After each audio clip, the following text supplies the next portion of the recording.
Welcome to EXCIA. Here I am with the legendary Kevin Oakley. Hey, Kevin, how are you? I'm doing fantastic, Roland. Great to see you. Good, great to see you too. Thank you so much for agreeing to be on the podcast. I really can't wait for the audience to get to know you even better. Those that may not know you, you are literally a legend in our industry, in the marketing world. People do know you. So why don't I start by reading your bio? And you're very humble. I know you don't like a lot of this, so just to Yeah, I just touch on that. let's make it quick. I'll All try right, to well, fair enough. get over my 1 hour embarrassment. later, 8 weeks later, still reading your bio. Here we go. By the But way, it is folks, a he's great. reading everything I told him to read. I'm just kidding. Yeah, Make sure to no, read no, them. no. I just got this off some strange website somewhere. All right, here we go. For those that need to know, Kevin Oakley is the most trusted name in new home marketing to builders and developers across North America. You have over 20 years of experience. I thought it was more than that. Are you just saying that to keep yourself young? 23, I believe. 2003 is Okay, when all I right. started. 2006 now. Yeah, 23 years. All right, all right. I'm trying to age you like me properly. Over 20 years of experience. You've worked for two different multi-billion-dollar revenue builders, NVR and Miranda Homes, as well as for a private family-owned builder, Heartland Homes, where we almost met, right, at Heartland, I Yeah, think. that's actually our origin story. I arrived in July of 2007, and they had just done sales training with this Okay. amazing gentleman who they were like, he's as smart as this other guy that you were working for at Oh, the time, but they're like, he actually gets our team to do stuff. Like we've oh, changed thank you because for of that. him. So Yeah. yeah. I remember I've been talking about butts, big butts, like objections and having fun with that and crafting answers and stuff. But it was a great Yeah. team. I remember him very well. There we go. You were intimately involved with the development, marketing, and sale of over $2 billion in new home sales prior to joining Do You Convert. So you really have walked the walk, which is so important. Your extensive background and time spent in the trenches allows you to uniquely connect with the challenges you face in today's market, from launching new communities with your famous book that everyone has read, Presale Without Fail. Yep, There it it's in is. how Yep. many editions of that have come out now? I think if you haven't I think read we're on the that book, you third. did. Yeah. Soon to be Yeah, fourth, I think. It's yeah. time. I is it the fourth? So it's called Pre-Sale Without Fail: The Secret to Launching New Communities with Maximum Results. Available on Amazon. If you need to go get that, you should. If you don't have it in your library, let's see. From launching new communities, increasing online lead volume or conversion, improving your customers' experience, lowering marketing costs, strategic planning, and so much more. Kevin has an outline for success. You speak regularly at the International Builders Show and the Pacific Coast Builder Conference, as well as select home building associations and home building companies and the Builder 100. You're all over everywhere because you're an expert. So, welcome to the podcast. Let's talk about the meaning of life. Let's go. I should probably start out by saying I've grown to view myself as a contrarian. Okay. And I think it's important for people to understand that the contrarian part is me having fun with wrestling with ideas. It's not arguing. It's not making things personal. But I think the narratives that get created are so powerful. We know that Sure. that narratives and stories drive behavior to a high Mhm. degree. Sure. And when we go into default mode of any kind in a business as complex as ours and as important as ours, I get really nervous Sure. that we're not all thinking. Sure. We're kind of in habit mode. And Yeah. so, Yeah. Yeah. Are you talking? Is that sort of a reference to your blog you wrote about how the big builders are really focused on targets instead of actual just common sense, boots on the ground, go out and look and see what's happening? Is that sort of what you're thinking about? yeah, well, I'm thinking about the fact that every time I write something, most of the time it's Mhm. motivated by something that I'm seeing happen. Right. Right. And a mentor a long time ago said, Kevin, if you don't know what to write about what makes you mad. Oh, And that's interesting. but I have to be Wow. careful, right? That doesn't come across Yeah. as, Yeah. you know, King school Lear. teacher who just hates Oh, life yelling right. at class. And I'm so, thinking King Lear ranting at the waves, trying to right, turn storms around, but yeah, it's too right. much. Uh, It's got to be but modulated. but yeah, especially when it comes to the amount of data we all have access to. It might not be clean data, it might not be correct data, but you know what? It doesn't matter, Roland. There's a number that we can grab onto, and that number in today's world becomes more real than reality. And Hmm. what I mean by that is numbers on a screen aren't anything. They're representations of these complex things in the real world that are happening. Right. And then Right. you add on the fact that there's humans involved, multiple humans, Right. internal Right. of the company humans, external company humans, humans with different motivations, different desires. And then we're like, nope, it just comes down to the number 8, Roland. And it was like, that, Right. We're that all going to makes, get to 8. Right. That's the lucky yeah, number. That's where the business will suddenly thrive if we all push in the same direction and copy the competitor that's figured this out for us. yeah, the answer is 8. And now everyone go after it. And there's not Interesting. enough, humility and curiosity that I see in organizations, even when they're doing poorly. I think that's the other kind of crazy thing about the current reality So, is you get a lot of companies who are not having the results they want, but yet the fervor and almost religiosity to their belief system that no, mhm. this is what worked for me for 10 years or All right. how Right. we've Yeah. always Yeah. done things. And you're like, but you're not doing what you want to do. Yeah. And in It today's can world, happen with a succession of smaller builders. I work with a lot of family builders where, the older person started or second, third generation, and the kids come along, not really kids anymore, but they take over, and the parents in the back go, oh no, we did it this way forever, and it's like, no, it's 2026. We got to adapt, and it's hard to have those conversations, I think, yeah, sometimes. and I Not rest on think your laurels.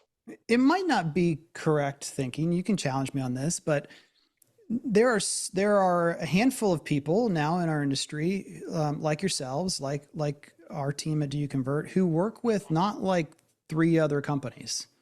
Mhm. In our case, we work with over 107 Oh, organizations, right, right. um, Oh my gosh, yeah, it's incredible. and public builders, private builders, all different sizes. Mhm. And I think one of the things that technology does allow is a potentially easier implementation of Mhm. process changes that need to be made Right, sure, to I hear you. modernize, to be current. Now, the Mhm. human adaptation of change is always the sticky part. Mhm. But I think it's just interesting how much resistance there still is to kind of relatively straightforward ideas around giving the customer what they want, and then they'll Right, give really? you their money. Like, Yeah, do, yeah, do just what they service. want you to do, and they'll give you cash for it. Right, we're making it too hard, you think?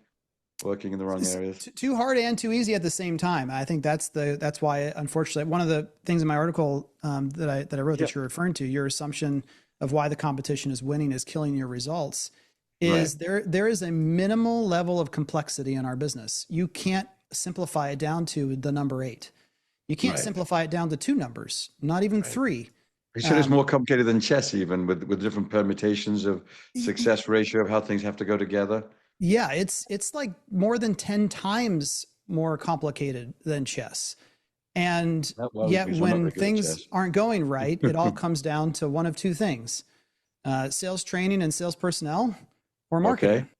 right, And we're yeah, yeah. like, Either one of wait, us, bring them in, bring them in. what? You can bring me in, by the way. I'm happy to go in and train. Yeah. But if they don't have you generating quality leads, then I'm stuck, right? And hopefully vice versa. Yeah, and so there's a couple interesting things here. I imagine that part of what happens, Roland, when someone brings you in is you do what you've been asked to focus on: Mhm. sales personnel, sales training, sales process, sales development. Mhm. And yet Mhm. I bet you also have to, like, at dinner or breakfast, lean over and be like, there's this other thing that you probably should pay attention to. Right, right. It's the whole Because business. it isn't your fault that something else is broken, but it is sales problem. It is Right, marketing's problem. Like, we are the right, ones left to quote unquote figure it out. And the right. inability to question or acknowledge what the math people or the accounting people or the Yeah, purchasing yeah. people or the land people have done prior to Right, is insanity. Um, right. and Yeah, at the larger builders that I talk to a lot of times, there is this feeling of, well, purchasing just has to purchase what they can purchase, and so they're doing their best. But yeah, we're gonna have to take a bunch of cost increases, right. and that Regardless of what the buyer has to say about that. yeah, we just got to make it. Right, Well, the land is what the land is, and so we're right. just gonna have to sell it for 4 times more than we ever have, with all the same stuff in it, to people who have a 3% mortgage. Go, Roland, go, Make it happen. Yeah, yeah, yeah. I hear you. You know, it's interesting. Just to go back a little bit to what you said about when I go out on site. So I think I must do a similar thing to you, which is I'd rather not do training until I've spent some time looking at the homes, the communities, marketing, what they do. You know, I stay in my lane. I know how to train, you know, coach managers and train salespeople, but I know what looks good and what doesn't look good in marketing. So then I would direct them back to someone like you to say, hey, you're the expert on how to fix it. It's not my lane, but I can clearly see that this is not work. You know, having been on your website or having seen your ads or whatever, I can clearly see that needs to be Yeah. looked at as well. So there's a more holistic approach, and it sounds like that's what happened to you. You were telling me when you went out in the field and identified some problems. Do you mind Yeah. getting more granular with them? One of the things that spurred me to write this article was a visit that I took to a builder in the Southwest, and we went through almost a whole day's worth of meetings in a conference room, very nice conference room, and lots of good data on the screen. But everyone was kind of agreeing. Snacks. Everyone was referencing numbers on the screen, and at times we would spend no more than 10 minutes talking about a struggling community. And it was kind of just this delivered checklist of, well, we're doing this, this, and this. Okay, let's move on. And there wasn't a challenge of assumptions. There wasn't an investigation of the kind of root causes. It was kind of surface level. It was very much like a doctor's office, almost, of like we were being presented with patients, but we never met with the patients. Imagine that. Yeah, Like, you're just reading reports. you're just going to read the reports, you're going to deliver it, and then we're going to have a spreadsheet that delivers the information back to the patient who's bleeding out in the room next door, right? It's like, right. it's just a very kind of cold, calculating, and not it's not a full picture because of all the things we already talked about. And so we ended up going out in the field, and we spent some time, and we kind of clarified one of the reasons why one of the communities might not be working, and it had nothing to do with any of the data that we had seen before. It was somewhat arbitrary line of this sales rep is part of this team over here, and so they have zero incentive to cross sell or cross promote like they probably should. And it was kind of well, of course, this is probably a challenge here that we need to address, but it wouldn't have shown up on any data point anywhere because it's not a number. But we just are so obsessed with numbers today. Right. No, absolutely right. No, I'm very happy to hear that because you've got to go and look at what's going on. And I think that this one salesperson was sort of getting branded as being unable to sell, but it turned out that everybody wanted one of the other communities, and she was just sending them over there, which is sort of what she was supposed to do. And those communities were a lower price for point as well, Roland. They were the other communities that she was able to cross sell in were a lower price point. So people were coming in and they had some sticker shock, or they didn't love the product, but they couldn't cross sell into what would be the natural next place. So she just took them somewhere else, and it was easier to sell. And so that community was doing okay. But the one that everyone was trying to fix with ads or more signs wasn't going to get it done. And I think it all boils down to this at the end of the day. And this seems to really resonate when people read it. And I've talked to them is, at the end, I just asked the question, like, is your leadership team calm, competitive, and curious?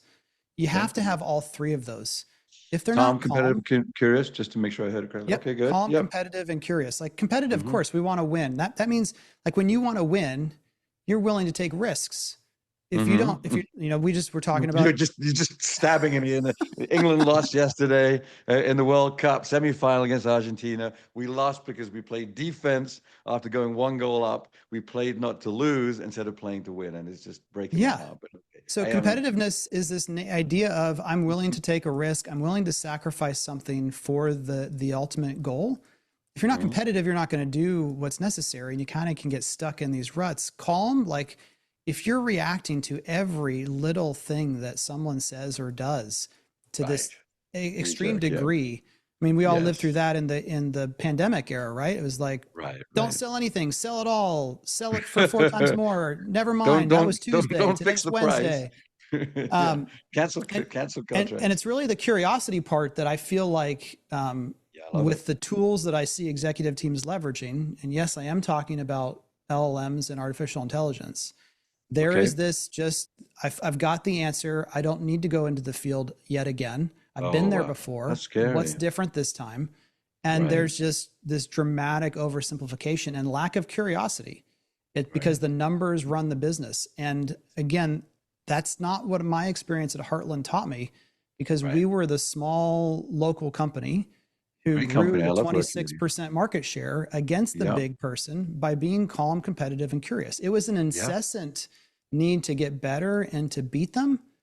Mhm. But it wasn't erratic. It was calm, Right. competitive, and Right. curious. And you got to have all Focused. Yeah. three.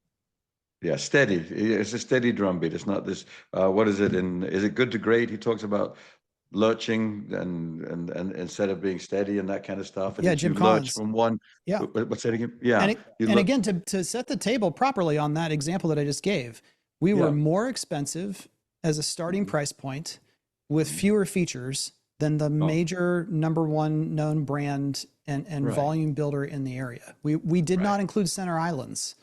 right. Oh, wow. And Well, we were nobody a wants those. semi-custom builder No, starting at 40 to 50 grand more base price. And we wow. did not include hardwood in the entry, which they did. Right. So how did we end up growing 15 to 20% a year every year during the recession? It was because of those three things and a lot of teamwork. I mean, we had a great Right. team. Yeah, But you had a great team. Yeah, I mean, I was there just before you got there, but I remember yeah, enjoying very much the ownership and having fun going to the Steelers games with the guys and that kind of stuff. But yeah, so a fun environment. But yeah, I love being curious. You're absolutely right. It's something that we teach when we hire people, whether you're sales or sales management, is to always be curious. You always want to find out more. I do. I interview sales managers, sales directors quite frequently. And the ones that we hire are the ones that get out in the field and go and look at things and spend time with their salespeople. And I interviewed a great guy, not interviewed, I did on the podcast, but Eric Weisbrod at D.R. Horton. His division has 600 homes a year, but he's out there almost every day in the field with different yeah. salespeople, inspecting, spending time, understanding what's going on. He doesn't appear to have an agenda when he gets there. He just goes and talks with them, figures out, and it's amazing. I mean, I think he really understands what he's supposed to be doing.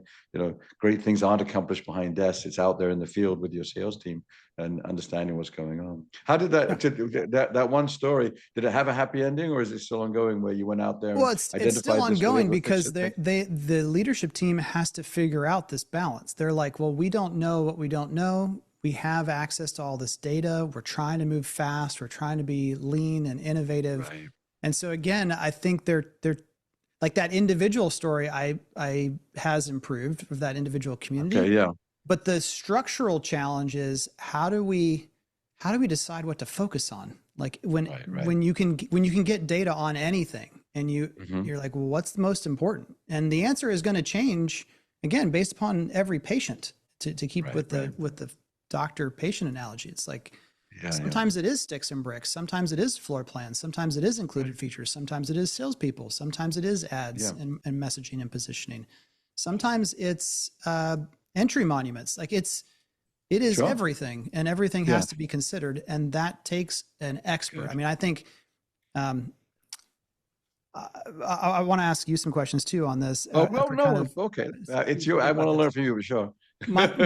My belief is that expertise. So anytime you become an expert in something, you're creating shortcuts, mental shortcuts, Yeah, I suppose so. right? Yeah, interesting.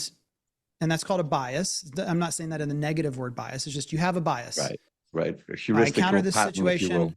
Yeah, I've seen it 50 times before. This is the right. generally true statement. I'm gonna have to make notes to keep Experts up with you.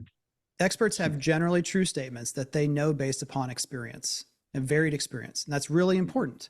And yet that also creates this problem of every now and then you're going to be wrong. Right, of course. And so I think people think experts are the people who always have this intuition and insight at the very moment that you present them with data. But I think what I watch myself do kind of in the third person and what I try to teach my team is Sure. generally true statement is correct, but is it true this time? Right, It's right. that ability to flip back and forth between both things Sure. and say, what do I need to do to verify that it's true this time? It's almost always Right, true. right. I don't No, need to spend a ton of time considering every potential option, but is that Right. generally true statement true this time? And the analogy that I use is it's like a Jenga tower where a builder will bring me a problem in a poorly constructed Jenga tower that's about to fall over. Take a And break from here. in Take a front break of from them, there. what I make us do every time is destroy the whole tower. The tower Okay. being this logical construction of how things are working. And we rebuild the tower together. And I'm doing that process of generally true, put the block down. Is it true this time? Okay, then add the next block, add the next block. I love it. And your ability to do that quickly without wasting everyone's time and energy more than necessary is what an expert is. So you build it back up from the ground up. You take away assumptions and biases and say what's really going on, and let's make sure all of these levels are land acquisition, building the right home, analysis, hiring the right sales team, training the right sales team, driving the right leads, all the various components from the ground up have to be working together. The magic's in the mix. You can't just say it's that thing or that thing. It's got to be everything. Is that because it's going to blow up in your face if you don't do that check. Now, here's the reason no one likes to talk about it like that, though, is a lot of times people like us get a bad rap for saying, well, they're always saying back to the fundamentals, go to the fundamentals. I just wrote down fundamentals. Whoops. But when you say fundamental in today's world, Roland, that means old, outdated. You don't get it anymore. Sure. Right. All right. Yeah. Because there's this impatience factor of everyone today because we're so hyped up on the screens in front of us and the like, make a decision now. Right. And so that's why when I do that, I'm like, I never say the word fundamentals, and I don't even say like start at the beginning. I'm just like, we're gonna start from where the consumer starts, and we're gonna go through their experience and journey real fast. Like we'll rebuild that tower in no more than 5 minutes together, but we have to rebuild it. Right. I'm crossing out the word fundamentals, but I was going to ask you literally to talk about that, because what I've found from my experience, and not to weave too much into the one thing, but I like to be wrong. I like to be proven that there's a better way and this will work better. So I'm not stubborn at all. But what I get a lot is, my sales team is great, they're doing everything right, and then you go analyze it. You'll watch a video shop or listen to a Rilla now or something like that, and it's like, no, they're not. I'm so sorry to break it to you, but they didn't get up to greet. They didn't go into the model. They didn't, involved. They didn't narrow down. They didn't close at all. But blah blah blah, whatever it might be. Not all the time, but often. So those assumptions that's okay is not true, and so that's why I want to build that block with them and make sure that part and recruiting the right people. If you got the fundamentals is the right word, Roland. By the way, it's an accurate word. It's just not the word that anyone wants to hear. It's not sexy because everyone's saying no. The problems are all different and the answers are all different. Everything's different, and so if you're not willing to just do it new. And that's I think the particularly dangerous point that builders find themselves in today is if you are not hitting your results that you want, and you have this kind of core belief, spoken or unspoken, that everything's different now, then what you do instead is just grab for different, because what is there to lose? I'm already losing. So let's just, and there's this, again, I think of it as a subconscious desire by people who are overwhelmed to be in a constant state of reinvention. Wow. You ever worked with a company where it's just like, well, we were going to go with this CRM, now we're going to go over here. We were going to do this. A little bit. Some. No, a lot of my builders that I happen to have worked with are slightly smaller than those 1,000 home a year builders, where that's probably more prevalent. Mine are a little bit more dependent on going through it. But yes, I do exactly know what I do. Yeah, it's not always as big as a CRM system, but there's just this kind of fascination of the next shiny object. It certainly can't be fundamentals as the reason why I'm not doing what I want. So it's got to be one of the new shiny things. And I think you mentioned it. So we don't get compensated. I did have dinner with the founder a long time ago.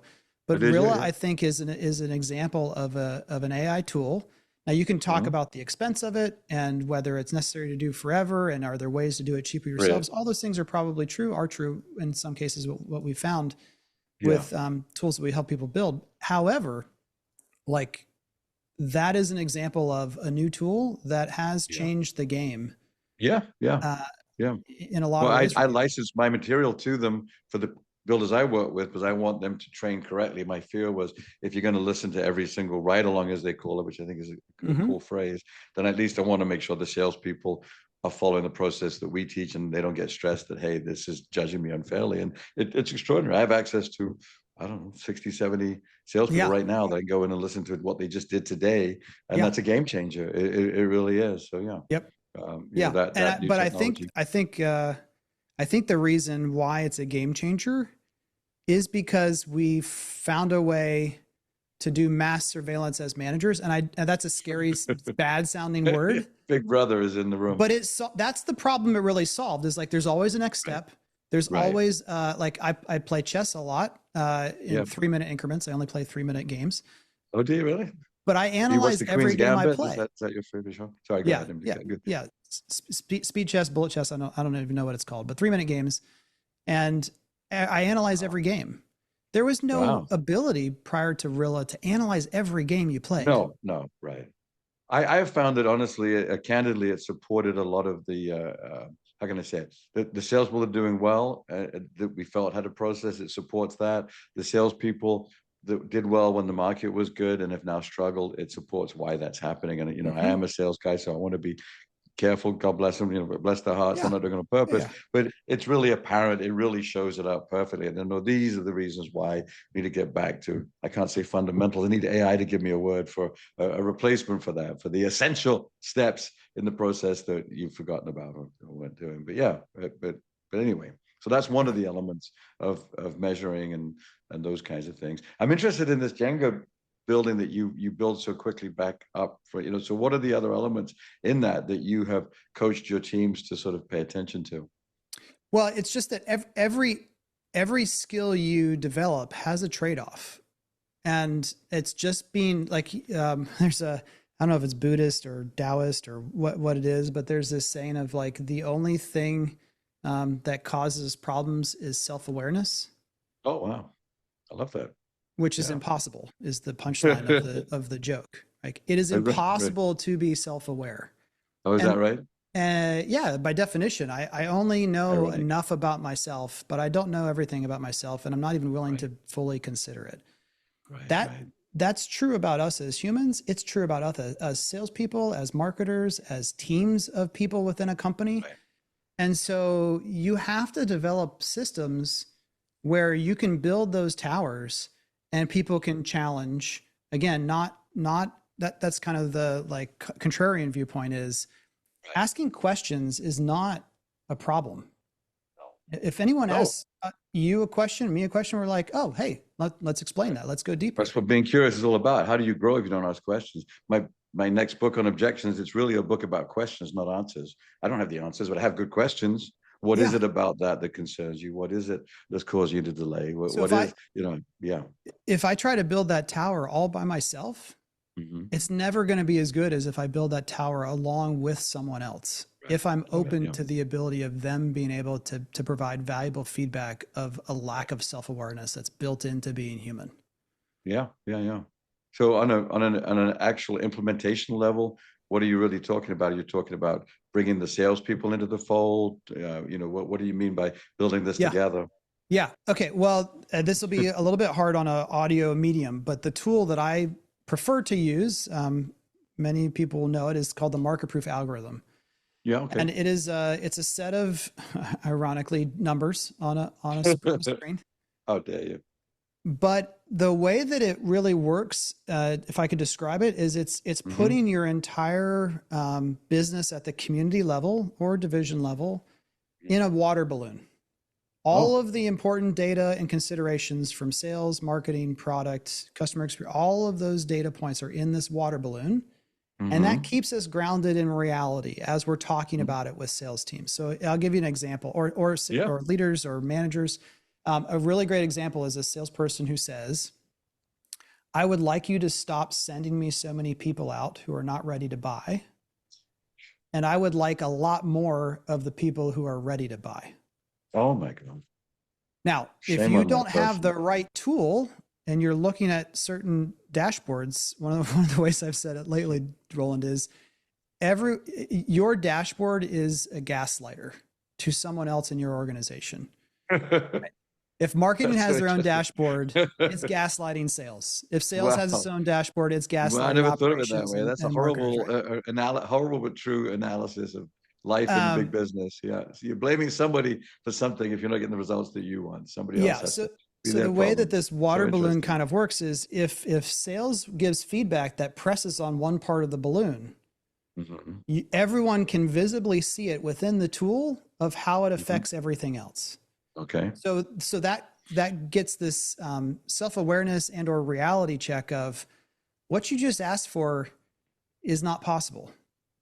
You want less people reaching out to you, Right. but you also who aren't qualified. Like you get to make a choice. You get to pick volume or quality. Those Right. are opposite ends of a seesaw. And there are times where you can get high volume and high quality. Right. But in market conditions like we have now in certain parts of the country, you cannot have both. Yeah.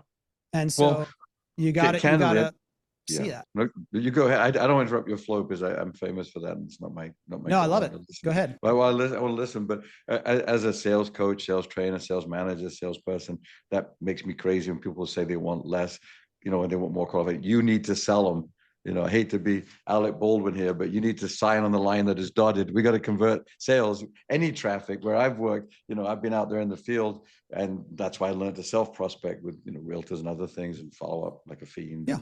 And referrals and all the things that we should be doing. But to complain about the quality of traffic is absolutely that would make my heart skip if I was a manager hearing that from my sales team. It's like, oh, we need to go back and close the traffic we have and Yeah. get the traffic back in the door. The older leads, as your report says, it reinforces what we all believe, that there's gold in your database. Get them back in the door, for goodness sake. Don't grumble about lack of traffic. But yeah, so that one statement just is, it's a Well, hard one to tolerate. and that's where, Sorry, yeah, sorry, it's hard. It salespeople. is hard to tolerate, but it is a teachable moment. But there's first you have to be able to show them why the math won't do that. It's kind of like I would like to defy gravity. Now I can't Yeah, do the mathematical proof of that to say good luck as long as you're on planet Earth. But there yeah, is a yeah, mathematical statement that says you're stuck with gravity. And yeah. Learn to what live the with it. market proof algorithm does is tell everyone, no, there are forces here that you cannot be ignored, and gravity is one of them. And so what you're going to have to do if you don't have enough people coming out right now at all is you're going to have to go through a period of high volume, lower quality in order to Right. get the feedback loops working of you telling us what are they looking for when they do come out? What are their objections? But if you're not talking to anyone, we don't know any of that stuff. Right, right. I have a hard time believing that. I mean, maybe it's true. I don't know what team you might be referring to, but traffic is traffic. We're so happy as salespeople. It's a godsend to have people to talk to, Yeah. and maybe it takes an extra week, 2 months, 6 months. Maybe they're a B lead right now, but that's traffic. It's what we crave out there, for goodness sake. As a Right. sales guy, I could never imagine complaining about the quality of the traffic. That's just Yeah. Yeah. unless you just want to roll over that day and sell themselves. But normally that's what selling is. There's a process we have to follow, and you've got to Yeah. insert yourself. It's a contact sport in a good way. I don't want to sound too harsh. I do teach involvement, connection, caring, listening, and then matching the client to that, just like the Yeah. other trainers out there. But to complain about the quality of traffic is So ludicrous. that water That has to be balloon hard to hear. combined with the Jenga analogy, you Yeah, get the right people in the room, and this is sure. not that's why I got kind of triggered. This is not a 10-minute conversation, Triggered. Yeah. and it is potentially an hour, hour and a half, so maybe a total of 3 hours combining field Wow. time and sitting down together talking about it to Right. really Bring them get together. to the point where you can uncover what the root issues are, and then you create a Right. strategy and a plan. You go execute on it with calm competitive curiosity, and you see Mhm. what happens, and you go Mhm. check in again. But this Mhm. idea that communities are spreadsheets and salespeople are just one of the cells in the spreadsheet is just not, it's not accurate. Well, yeah, I hear you. Just to sort of bring this to a little bit of a head, and maybe another 10, 15 minutes, whatever you're comfortable with chatting, because I'm sure Yeah. the audience is like, oh my goodness, this man is a genius. They're He's like, a I thought mad he was a genius. marketer. Is he going to talk about marketing? What's going on? I was going to ask about that. Like, so I have so many clients that absolutely love working with you. I'll be on a call. No, Oh, we're thank gonna you. go and speak to Kevin now. We have like you're just nothing. He's the man. Thank you. We're done with you. Now we're going to speak to the real expert. But what do you do? Like, what can you tell us a little bit about how it works? And for those that don't know, what is the process when you're? I know that you're in charge of marketing for Do You Convert. We talked that there's an online sales counselor division. That's not you. You're solely focused on marketing. Help me understand if a builder reaches out to you, what is the process going to be? What's it going to be Yeah, like? our business has three core elements: online sales, training, implementation, development. We don't do online sales for folks, but we do help implement, train, and develop more online sales individuals than anyone in the industry. I think we've trained over, I mean, like we're talking 500 is probably a low estimate. I think it's a low estimate because I think that you were sort of the blue chip trainers out there. I don't think a lot of us had an awareness of online sales counselors being as important until Mike, you and Mike came along and started training Jen Barker. Yeah, Mike and Jen do an awesome job, and Jen has a great team working with her as well. We have digital marketing and marketing strategy and kind of strategy as a whole, which is what I focus on with a team. We have almost 40 people on our team now, Roland, which is also I didn't know it was that big. Wow. Crazy to think about, but they're awesome. And then we have a creative services department that does design, because people really wanted like a full, I want the strategy and the execution on non-digital things as well, billboards and signage and the rest good of that. For you. That's important, and master plan communities and the like. So what we do is not magic tricks. Like we say that fundamental analysis process that I talked about is uncovering what is the opportunity, and then communicating as clearly as possible what your offering is in the digital space, so that the consumer looking for you finds you. And I actually have some kind of great data on this point. I just asked because what everyone's concerned about today, that we hear a lot, is I'm worried that people aren't going to find me. Sure. I'm invisible. There's so many homes on the market, and I'm just one of the many options, or I don't know if I'm showing up in AI search. I don't know if I'm showing up in regular search. I don't know if my customers can find me on Zillow or the MLS. I don't know if realtors know who I am. And so I asked almost 600 people currently shopping for a home. I said, and we already know, right, that the average consumer journey for these folks before they ever get to someone that you're training, Roland, is like 200, 300 days or more. Right. So in that like year-long-ish process, I asked them, how concerned... Glad you support that, because I teach that all the time, so thank you for that. How concerned are you that you might not see or discover a home that's available when you're searching as the buyer? So think about it this way. Sellers are super freaked out. My home would be sold if people could see it, but no one can see it. Right? That's that fundamental mismatch. Nobody sees it. Doesn't exist. Right. I just need 5 signs in front of my model telling people turn right now, and then my problem will be solved. Okay. But as a buyer, how freaked out are they that they're like, are they on the hunt, or are they kind of like, yeah, I'll take the first 3 recommendations from Google and I'm good, thanks? Or like, how does that work? Of those almost 600 people, almost 57% said that they were so concerned it keeps them up at night. Really? Wow, that's interesting. That's revelational. Another 40% said somewhat concerned. Okay. These people are more freaked out than you are as a seller, that there's yet one more home they haven't seen that they know is out there, and they are going to keep looking.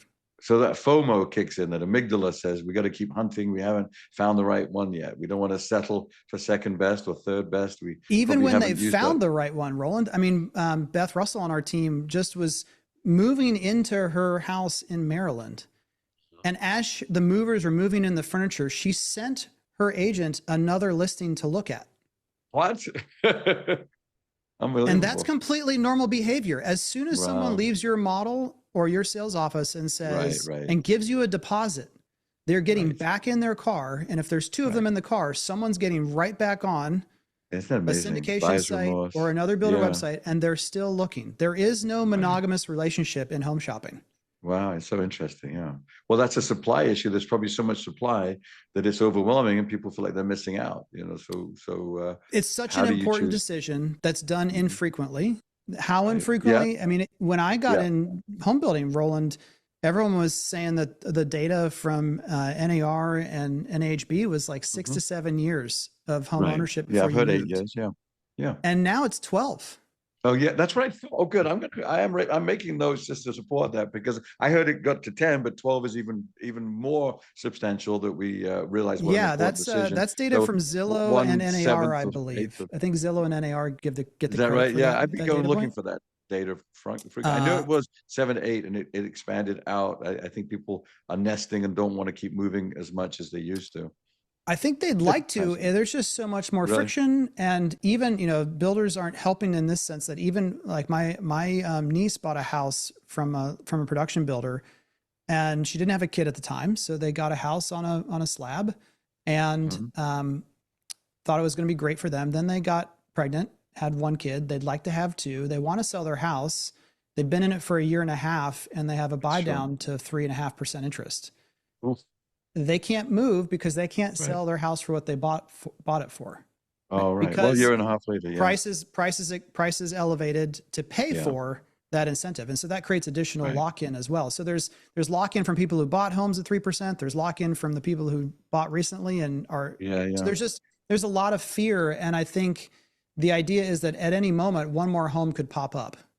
Right. And Right. so my point in that data Interesting. point is just to say, as a builder, you have hundreds of days for them to see you and consider you, I and they're see. going Makes to sense. keep looking. And so this Right. idea of I'm not selling homes because of I don't have a billboard. I'm not selling Mhm. homes because I can't spend quite as much as the builder next to me. Mhm. Uh, no, these are crazed, obsessed people. Like Right. they're always on the hunt. They're always listening to HGTV in their house while they're doing Shush. whatever else they're doing. They're Right. always on Zillow and Realtor.com and Homes.com looking at properties. I Right. even asked a question like, if you found one extra listing on a different, like whatever you typically go to, you found one other home, what would you do? And over 40% said I would add that other source immediately into my rotation Is that right? data I would look at. Cool. Fair enough. Well, how does any more data that you have? Because I love the data that you've got. It's so interesting. So 57% of people are basically freaked out and stay awake at night worrying that they're not looking at the right homes for some reason. They're not That there's one they comfortable that haven't found yet, that they're just they still have considering, they're always considering something more better. discovery. Right. The other Wow. data point that I love to share, because everyone's also convinced that maybe the reason I'm not hitting my sales goal is simply because of consumers using AI tools. So I asked Okay. those same people, like, if you used an AI tool, what would you use it for in the Mhm. process of looking for a home? I love this honesty. 19% said, I have no idea. I'm not sure how I would What's use AI? No, AI no, just kidding. Yeah, in yeah. this most important purchasing decision of my life. They Yeah. just wouldn't know what to do. You're gonna Uh, spend a decade in it, but don't ask AI. Only 13% said discovery. So pair that with what we just talked about. Only Right. 13% said I would go and use an AI tool to try to help me Interesting. find homes. That's Okay. counterintuitive to the narrative again, It which is is. Yeah. why I think it's really Yeah. important. So, what's the most important or highly likely use of an AI tool is financial questions. What can I afford, Really. and what do I need to consider about Oh, interesting. affordability? Wow. Why would that be, do we think? And we think it's because you don't want to talk about money with anyone, even potentially your agent or broker, not with a loan officer. You want to try to talk to a source that's private-ish and Yeah. will kind of tell it to you straight. I see. 20%, so they would use it to negotiate and do contract reviews. Really? Okay. Yeah. I was going to say support value to make sure they're not overspending, but Mm-hmm. yeah. I mean And that's 22% educating themselves about the market condition, the location of right. the community, like what's around it, and learn Right. more about the area to But become a more informed consumer. is that once they've found the home though, then they'll go in AI and go, okay, I like this home in a community. Is it a Yeah, good like decision? Is it an worth it? Am example I question there would overpaying? be, is it It's a good time to interesting. buy a home? Right. Right. Is Of it a good course. time to buy a home in Florida? Is it a good time to Right. buy a home in Tampa? Right? Right. Right. All those kind of questions. But what's crazy to me is everyone is only talking about discovery. Yeah. And Yeah. And what that's only 13%, you said? and what consumers are actually doing is they are except for the 19% who don't know what they would do. They're using it at every part of their process. It's Okay. not it's not a like, hey, I'm no longer going on a website or I'm no longer doing a Google search because I have an AI tool now. It's, I'm going to maybe use it as part of that process, but I'm also going to use it at every step of my journey as kind of this co-pilot counselor of reinforcement for, absolutely. unbiased. That makes And total so sense. here's the takeaway, I think, Roland, is every builder, like that 20% on negotiations, every builder's sales team should spend an hour having every salesperson pretend to be purchasing from them in their community and say, What a great help me tip. negotiate a better price from this builder in this Against community. myself. Yeah. So I'm that John you Doe know what's looking to being buy said from me. about you. So that way you can identify what looks like a negotiation objection request as, oh, this person is so hot for my community. They're going to ChatGPT to say, please help me get it. Please, I want it. No, but the only thing I'm thinking, and I'm probably being too granular, is that my Chat GPT and my Claude are my biggest supporters. If I asked it, like, what do you think about Roland? Go, oh, you're the greatest thing ever. So if I'm a salesperson in a community, isn't your own AI going to be a little bit biased towards you? Would you have to borrow somebody else's phone and ask that AI what they think about you? The answer is more technical than we have time for, but the intuition is correct, meaning you would have to do that same experiment multiple times. Like at our event, is a cheerleader. At our event that we have in Austin, we've got a guy coming. His name's Rand Fishkin. Can we talk about that before we go? I'd like to. I made a note that'd be amazing. Ask you about that, please. Rand Fishkin is there's no one better when it comes to how consumers use the internet. Like he's for almost 20 years now taught people how to be found on the internet. I even he at one time consulted with Zillow, I believe, to help them understand how to get found on Google as Zillow. This guy knows his stuff.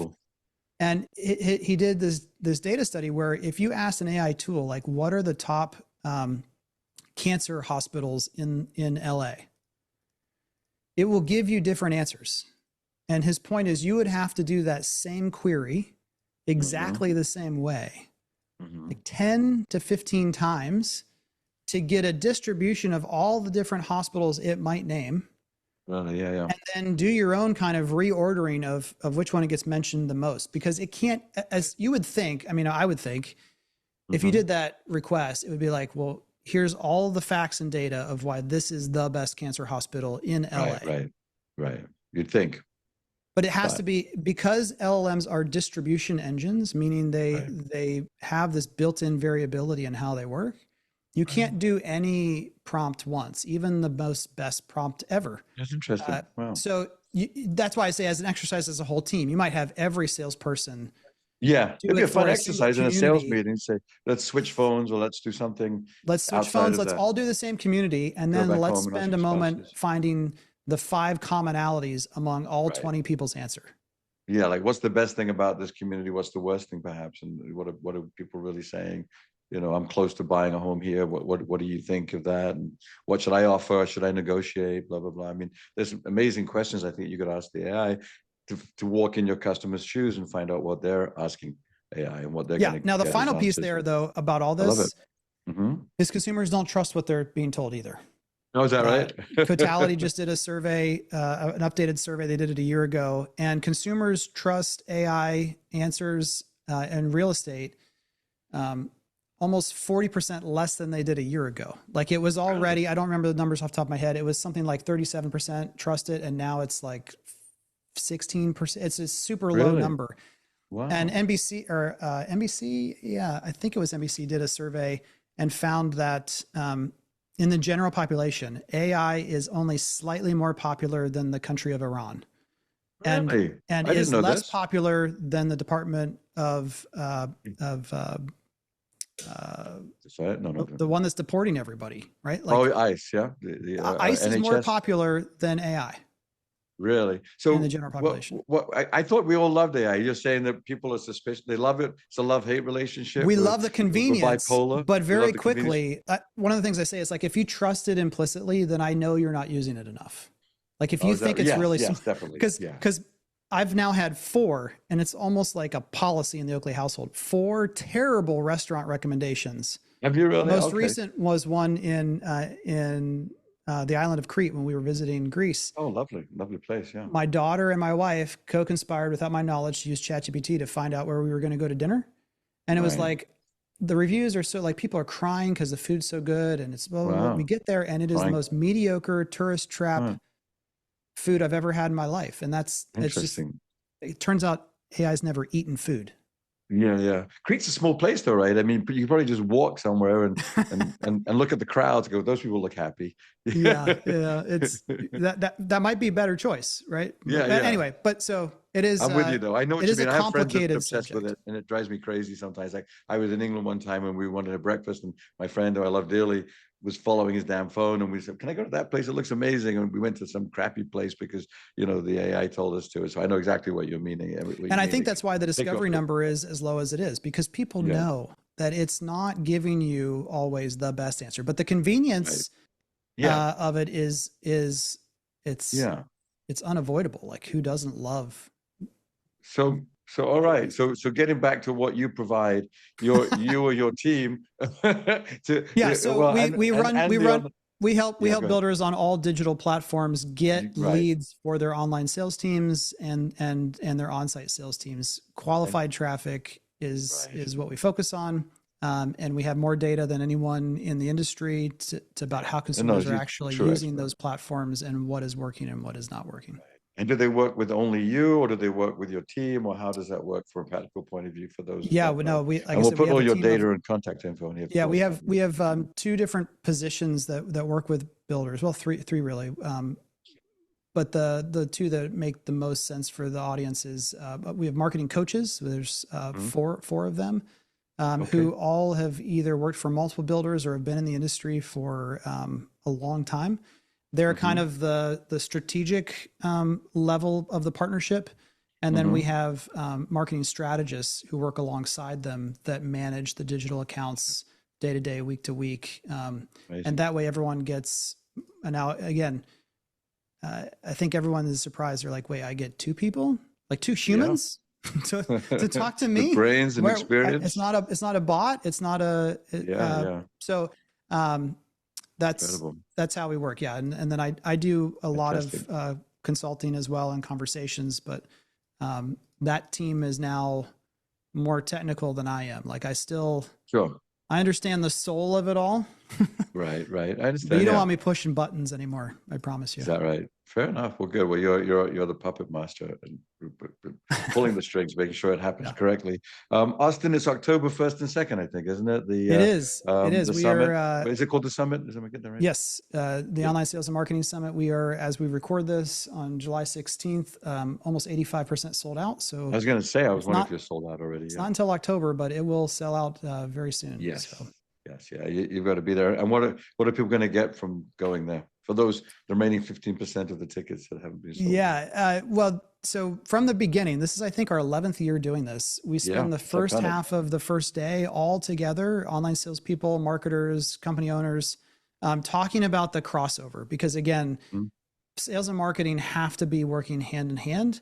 And when they're separated, marketing doesn't care about the quality of the leads anymore. They just care about the volume, and they say, figure it out, sales. And it just kind of all starts to fall apart.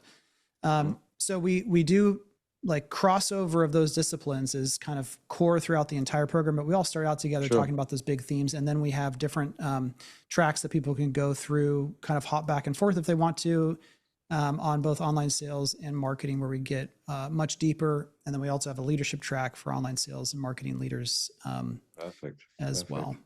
Good. And it's in beautiful Austin, Texas, which is always a nice place to go visit. Yeah, it is a different kind of event. I'll just say it's actually, I remember when I've attended your event a couple times, very focused on like stuff you can use. We do talk about theory just enough to get everyone on the same page, but then it's all about how it's being used right now, how other builders are tackling the same problems. Because back to that Jenga analogy, we can end on this.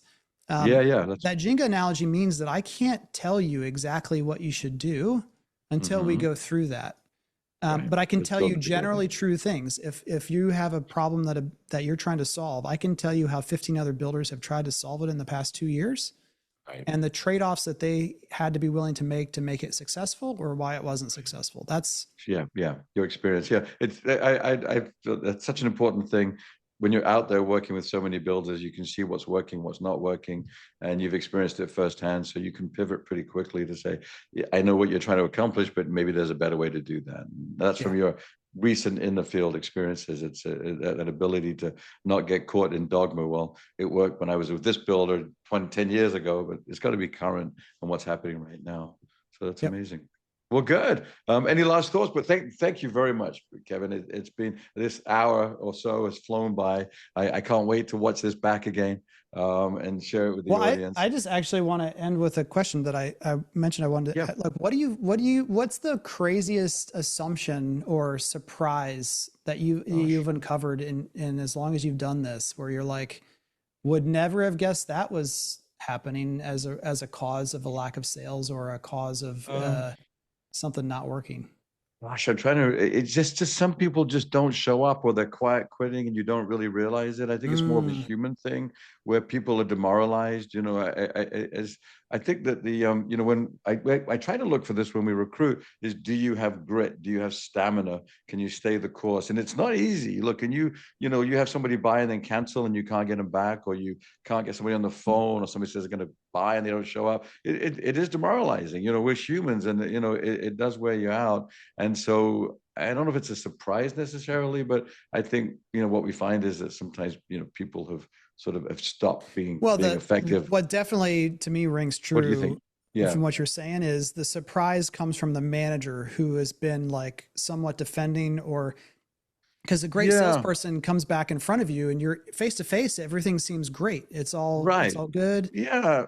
And it's odd sometimes, because I had it happen I was just thinking about this literally in the shower, which is a strange place to think about business. I should separate that. But I was just thinking, because I know we were going to chat, and there's a builder in North Carolina, and one of my favorite salespeople, I just thought she was great, but she hadn't sold. And we switched salespeople, and all of a sudden we had 5 sales that month.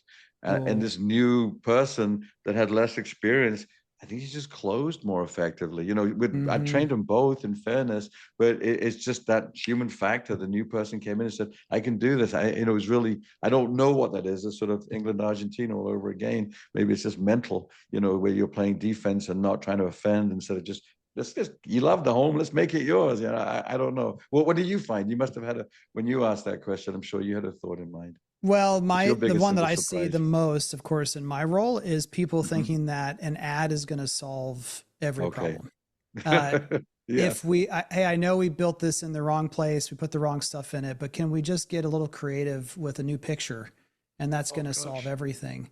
Wow. And again, that's where that water balloon, one of the most important things, the market proof algorithm as a water balloon is, sometimes the data will come back, Roland, and it will say, you need to spend $100,000 in ads a month in order to hit your sales goal in this community. And maybe they've previously been spending like 2,000. And owners and leaders will sometimes look at me and go, well, okay. I'm like, no, that's not what you're supposed to do. That number is so crazy high, because you're supposed to say, wow, I've got to fix something else then first, so that number comes back down to reality. Good, because we're not going to spend 100K on one community. We don't have it, and it's not what we need to be doing. I'm with you. And that's like this desire to have a quick, easy answer is like, well, does anyone else on our team have to do work to like fix this or change this or adapt this? No, we just have to spend 100 grand in ads. Well, that sounds, I mean, all right, let's do it. Like, we'll throw it in and see what happens. Okay, cool. So avoid quick fixes. It's avoid the scams. It's roll up the sleeves, like we both have them rolled up. Avoid quick fixes and go to work after you try them quickly. Like a lot of times people they want to try a quick fix on an ad. I'm totally fine with that. But if after 2 or 4 weeks nothing is improving, time to try something different. Right. Yeah. Fair enough. All of those things in your article. I think, how many items did you have? I know you had 300 and how many algorithmic choices? I think there's over 620 is different variables in our business that could affect the outcome. And typically we only consider like 3. Right. That makes total sense. Kevin, thank you so much. Anything else you'd like to add before we say farewell? That'll do it. Thanks so much, Roland. Good to see you. Thanks so much. We covered a lot of stuff. I really appreciate you, and see you soon. All right, man. All right. Take care.